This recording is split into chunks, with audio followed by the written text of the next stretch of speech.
Pria itu terkejut ketika mendapati tubuhnya terikat dan dikelilingi oleh manusia-manusia kecil di sekitarnya. Ia berteriak keras, membuat mereka ketakutan dan melompat menjauh darinya. Ia berusaha bangkit sambil melepaskan satu persatu tali yang mengikat tubuhnya, hingga manusia-manusia kecil itu terjatuh dan berhamburan di udara. Keadaan pun berubah menjadi kacau balau. Pria itu masih tidak mengerti apa yang sedang terjadi pada dirinya. Ia pikir ia sedang bermimpi, namun tiba-tiba sebuah tombak kecil menancap di kakinya. Rasa sakit itu membuatnya sadar bahwa ini sungguh nyata. Para manusia kecil itu lalu mengaitkan tali ke celananya dan menariknya dengan kuat. Ia mencoba menahan, tetapi mereka sangat kuat. Akhirnya ia terjatuh dan pingsan. Saat terbangun, ia mendapati dirinya telah terikat kembali. Kali ini ia dibawa ke sebuah istana. Semua orang di sana keluar untuk melihatnya. Mereka takjub melihat pria itu.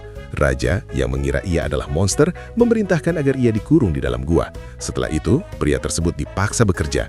Berbagai peralatan diikatkan ke tubuhnya dan ia diarahkan oleh seorang jenderal dari kaum manusia kecil itu. Tiba-tiba alarm peringatan berbunyi di istana.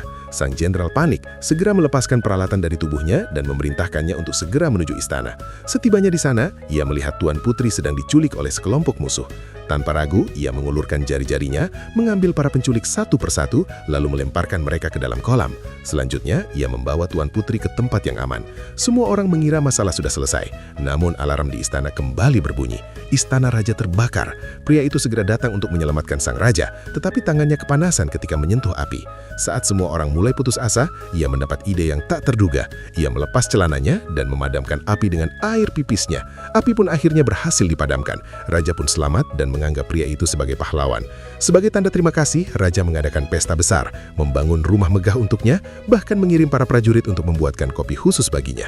Saat ia pergi ke teater untuk menonton pertunjukan, ia duduk di kursi VIP dan merasa sangat nyaman.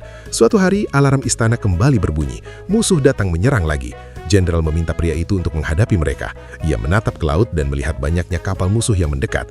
Ia merasa takut, namun demi kedamaian kerajaan, ia memutuskan untuk bertarung dan mengesampingkan rasa takutnya. Ia melepas pakaiannya, menguji suhu air, lalu masuk ke laut. Tapi bukannya langsung bertarung, ia malah menyuruh para musuh itu untuk pergi dan mulai memukul air sekuat tenaga. Musuh-musuh itu kebingungan karena tidak mengerti apa yang ia lakukan.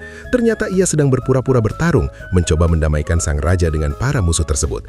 Namun para musuh tidak tertarik berdamai. Mereka menembakinya dengan meriam yang tak terhitung jumlahnya. Ia berteriak kesakitan. Beberapa saat kemudian, ia mengangkat perutnya dan melontarkan balik peluru-peluru itu ke arah musuh, sehingga membuat kapal-kapal mereka hancur. Di saat itulah ia menyadari bahwa dirinya sangat kuat. Dengan penuh percaya diri, ia mengambil jangkar kapal-kapal itu dan menarik semuanya pergi. Para prajurit bersorak melihat kemenangan itu. Akhirnya pria itu kembali menjadi pahlawan bagi kerajaan tersebut.